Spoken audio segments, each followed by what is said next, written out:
The Count of Monte Cristo by Alexandre Dumas. Chapter 6. The Deputy Procureur du Roi. In one of the aristocratic mansions built by Puget in the Rue du Grand Cours opposite the Medusa fountain, a second marriage feast was being celebrated, almost at the same hour with the nuptial repast given by Dantès. In this case, however, although the occasion of the entertainment was similar, the company was strikingly dissimilar. Instead of a rude mixture of sailors, soldiers, and those belonging to the humblest grade of life, the present assembly was composed of the very flower of Marseilles society, magistrates who had resigned their office during the usurper's reign, officers who had deserted from the imperial army and joined forces with Condé, and the younger members of families brought up to hate and execrate the man whom 5 years of exile would convert into a martyr, and 15 of restoration elevate to the rank of a god. The guests were still at table, and the heated and energetic conversation that prevailed betrayed the violent and vindictive passions that then agitated each dweller of the south, where unhappily for 5 centuries religious strife had long given increased bitterness to the violence of party feeling. The emperor, now king of the petty island of Elba, after having held sovereign sway over 1/2 of the world, counting as his subjects a small population of 5 or 6,000 souls, after having been accustomed to hear the Vive Napoleons of 120 millions of human beings uttered in 10 different languages, was looked upon here as a ruined man, separated forever from any fresh connection with France or claim to her throne. The magistrates freely discussed their political views. The military part of the company talked unreservedly of Moscow and Leipzig, while the women commented on the divorce of Josephine. It was not over the downfall of the man, but over the defeat of the Napoleonic idea that they rejoiced, and in this they foresaw for themselves the bright and cheering prospect of a revivified political existence. An old man, decorated with the cross of Saint Louis, now rose and proposed the health of King Louis XVIII. It was the Marquis de Saint-Méran. This toast, recalling at once the patient exile of Hartwell and the peace-loving King of France, excited universal enthusiasm. Glasses were elevated in the air à l'anglaise, and the ladies, snatching their bouquets from their fair bosoms, strewed the table with their floral treasures. In a word, an almost poetical fervour prevailed. "Ah," said the Marquise de Saint-Méran, a woman with a stern, forbidding eye, though still noble and distinguished in appearance, despite her 50 years. "Ah, these revolutionists, who have driven us from those very possessions they afterwards purchased for a mere trifle during the reign of terror, would be compelled to own, were they here, that all true devotion was on our side, since we were content to follow the fortunes of a falling monarch, while they, on the contrary, made their fortune by worshipping the rising sun. Yes, yes, they could not help admitting that the king, for whom we sacrificed rank, wealth, and station, was truly our Louis the Well-Beloved, while their wretched usurper has been, and ever will be, to them their evil genius, their Napoleon the Accursed. Am I not right, Villefort?" "I beg your pardon, madame. I really must pray you to excuse me. But, in truth, I was not attending to the conversation." "Marquise, Marquise," interposed the old nobleman who had proposed the toast, "let the young people alone.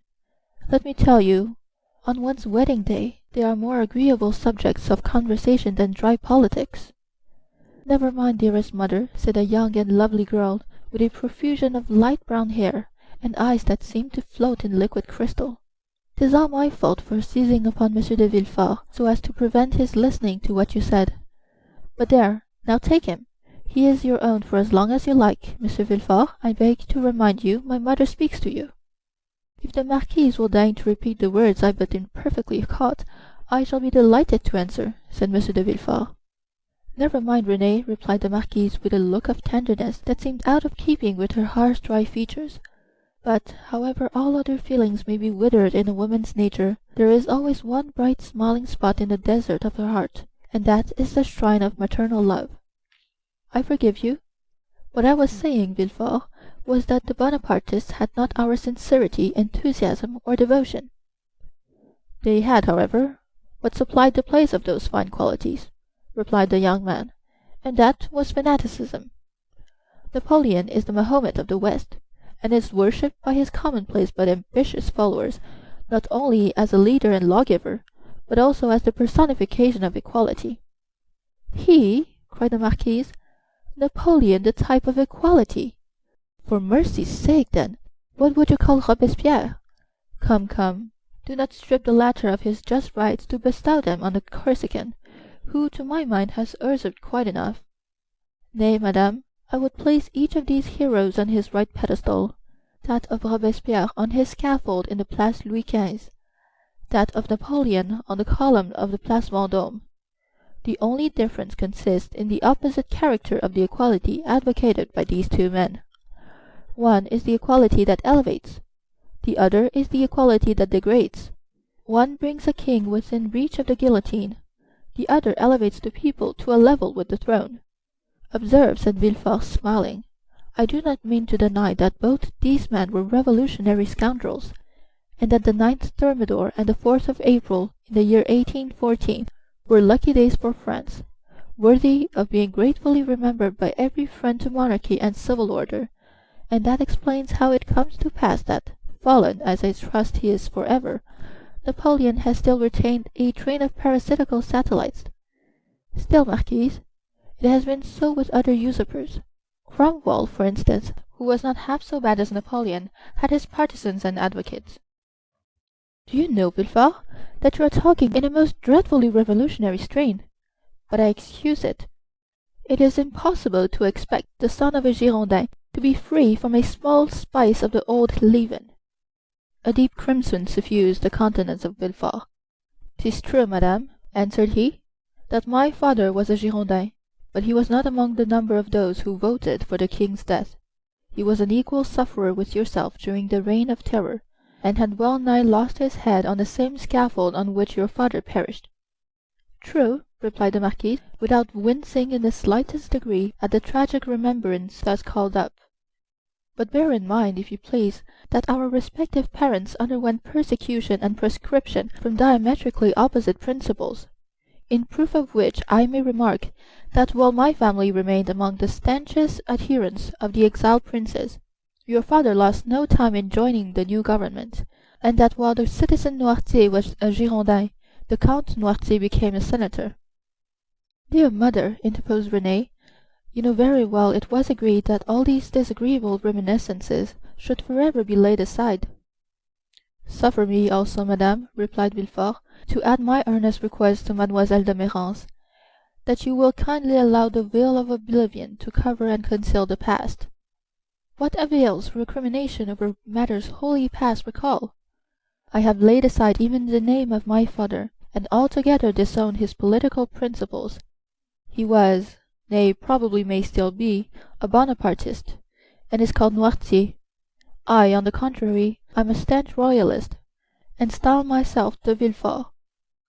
Let what may remain of revolutionary sap exhaust itself and die away with the old trunk, and condescend only to regard the young shoot which has started up at a distance from the parent tree, without having the power, any more than the wish, to separate entirely from the stock from which it sprung." "Bravo, Villefort!" cried the Marquis. "Excellently well said. Come now, I have hopes of obtaining what I have been for years endeavouring to persuade the Marquise to promise, namely, a perfect amnesty and forgetfulness of the past." "With all my heart," replied the Marquise. "Let the past be for ever forgotten. I promise you it affords me as little pleasure to revive it as it does you. All I ask is, that Villefort will be firm and inflexible for the future in his political principles. Remember also, Villefort, that we have pledged ourselves to his Majesty for your fealty and strict loyalty, and that at our recommendation the king consented to forget the past, as I do," and here she extended to him her hand, "as I now do at your entreaty. But bear in mind that should there fall in your way any one guilty of conspiring against the government, you will be so much the more bound to visit the offence with rigorous punishment, as it is known you belong to a suspected family." "Alas, madame," returned Villefort, "my profession as well as the times in which we live compels me to be severe. I have already successfully conducted several public prosecutions, and brought the offenders to merited punishment. But we have not done with the thing yet." "Do you indeed think so?" inquired the Marquise. "I am at least fearful of it. Napoleon, in the island of Elba, is too near France, and his proximity keeps up the hopes of his partisans. Marseilles is filled with half-pay officers, who are daily, under one frivolous pretext or another, getting up quarrels with the Royalists.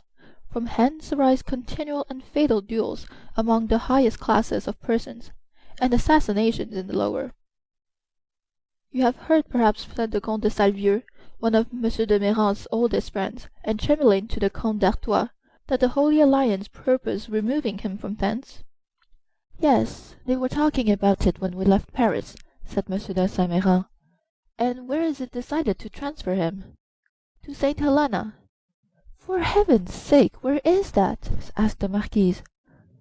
"An island situated on the other side of the equator, at least 2,000 leagues from here," replied the Count.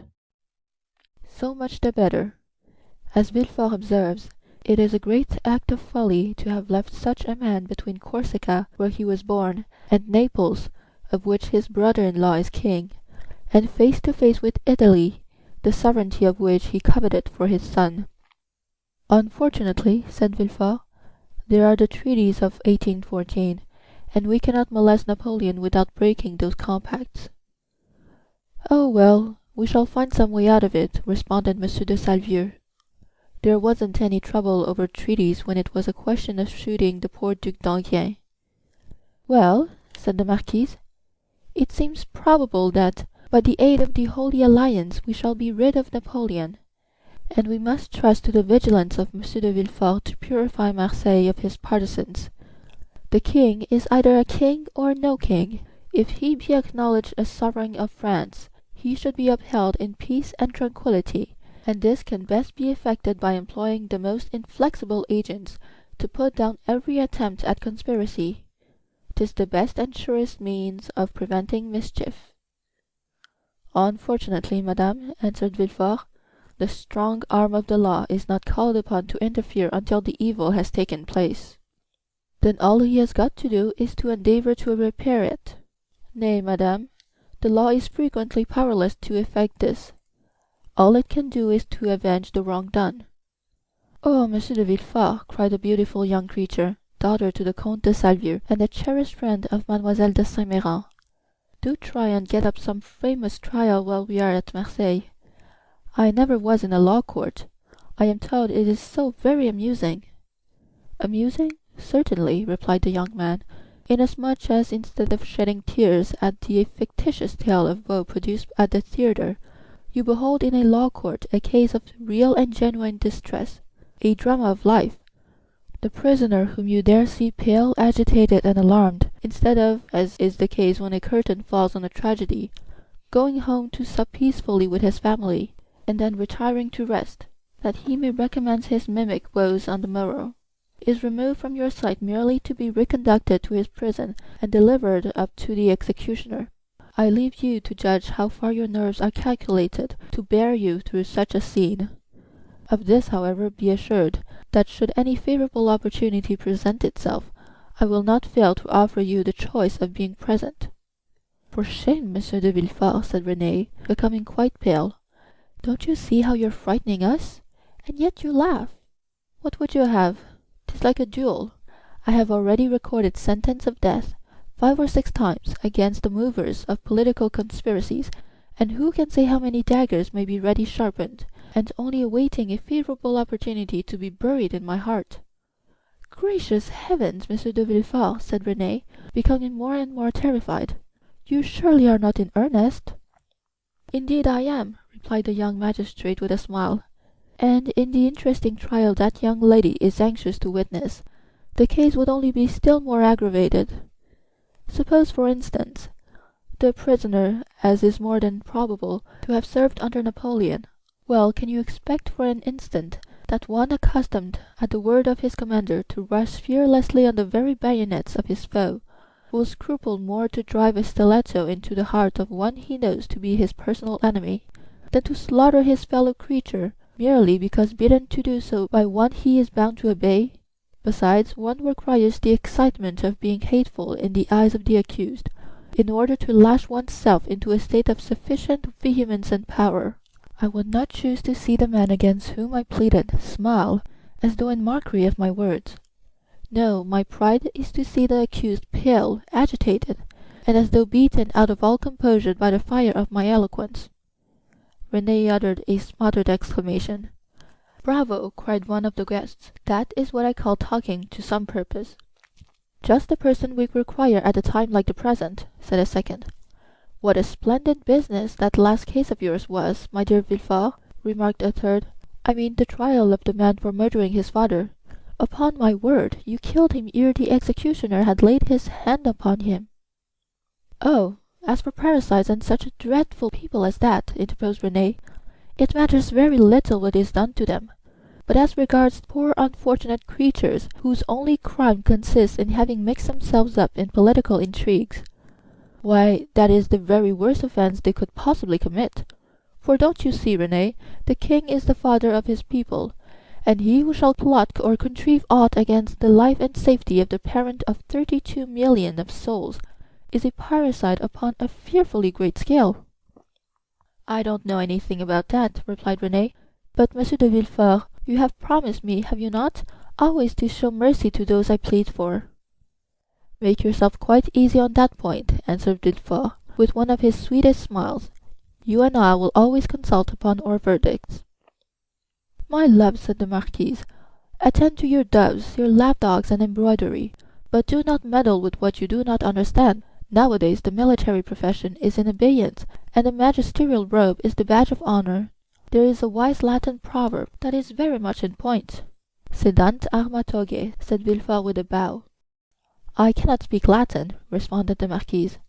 "Well," said Renée, "I cannot help regretting you had not chosen some other profession than your own. A physician, for instance.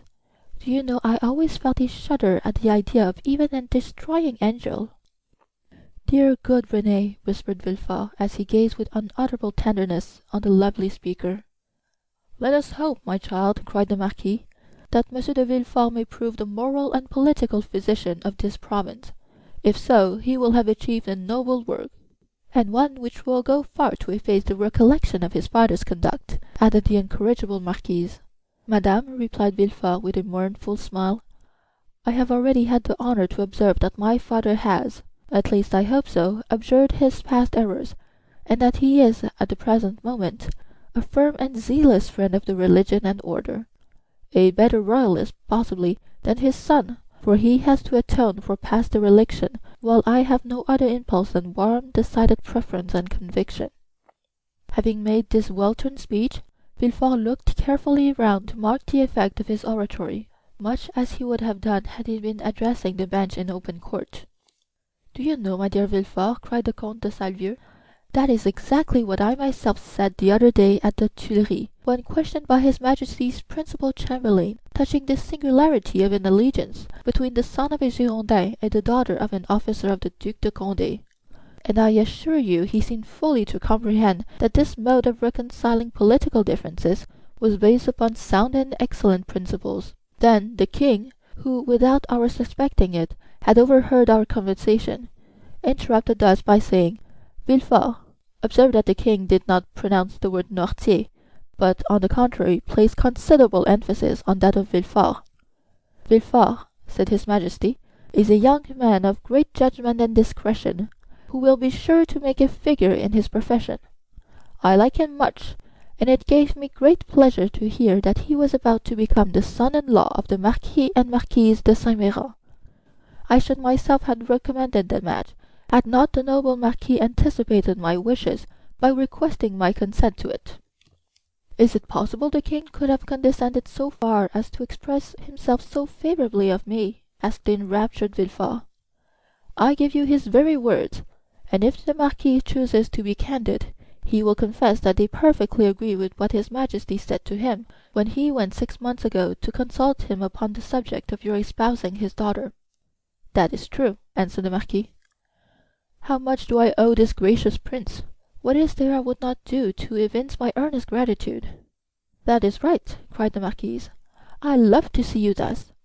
Now then, were a conspirator to fall into your hands, he would be most welcome." "For my part, dear mother," interposed Renée, "I trust your wishes will not prosper, and that Providence will only permit petty offenders, poor debtors, and miserable cheats to fall into Monsieur de Villefort's hands. Then I shall be contented. Just the same as though you prayed that a physician might only be called upon to prescribe for headaches, measles, and the sting of wasp, or any other slight affection of the epidermis. If you wish to see me, the king's attorney, you must desire for me some of those violent and dangerous diseases, from the cure of which so much honour redounds to the physician." At this moment, and as though the utterance of Villefort's wish had sufficed to effect its accomplishment, a servant entered the room, and whispered a few words in his ear. Villefort immediately rose from table, and quitted the room upon the plea of urgent business. He soon, however, returned, his whole face beaming with delight. Renée regarded him with fond affection, and certainly his handsome features, lit up as they then were with more than usual fire and animation, seemed formed to excite the innocent admiration with which she gazed on her graceful and intelligent lover. "You were wishing just now," said Villefort, addressing her, "that I were a doctor instead of a lawyer. Well, I at least resemble the disciples of Louis-Philippe in one thing, that of not being able to call a day my own, not even that of my betrothal." "And wherefore were you called away just now?" asked Mademoiselle de Saint Méran with an air of deep interest. "For a very serious matter, which bids fair to make work for the executioner." "How dreadful!" exclaimed Renée, turning pale. "Is it possible?" burst simultaneously from all who were near enough to the magistrate to hear his words. "Why, if my information prove correct, a sort of Bonaparte conspiracy had just been discovered." "Can I believe my ears?" cried the Marquise. "I will read you the letter containing the accusation, at least," said Villefort. "The king's attorney is informed by a friend to the throne and the religious institutions of his country, that one named Edmond Dantès, mate of the ship Pharaon, this day arrived from Smyrna, after having touched at Naples and Porto Ferrajo, has been the bearer of a letter from Murat to the usurper, and again taken charge of another letter from the usurper to the Bonapartist club in Paris. Ample corroboration of this statement may be obtained by arresting the above-mentioned Edmond Dantès, who either carries the letter for Paris about with him, or has it at his father's abode. Should it not be found in the possession of father or son, then it will assuredly be discovered in the cabin belonging to the said Dantès on board the Pharaon." "But," said Renée, "this letter, which after all is but an anonymous scrawl, is not even addressed to you, but to the king's attorney." "True, but that gentleman being absent, his secretary by his orders opened his letters. Thinking this one of importance, he sent for me, but not finding me, took upon himself to give the necessary orders for arresting the accused party." "Then the guilty person is absolutely in custody?" said the Marquise. "Nay, my dear mother, say the accused person. You know we cannot yet pronounce him guilty." "He is in safe custody," answered Villefort, "and rely upon it, if the letter is found, he will not be likely to be trusted abroad again, unless he goes forth under the especial protection of the headsman." "And where is the unfortunate being?" asked Renée. "He is at my house."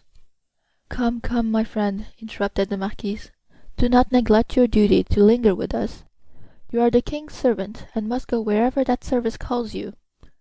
"Oh, Villefort," cried Renée, clasping her hands and looking toward her lover with piteous earnestness, "be merciful on this day of our betrothal."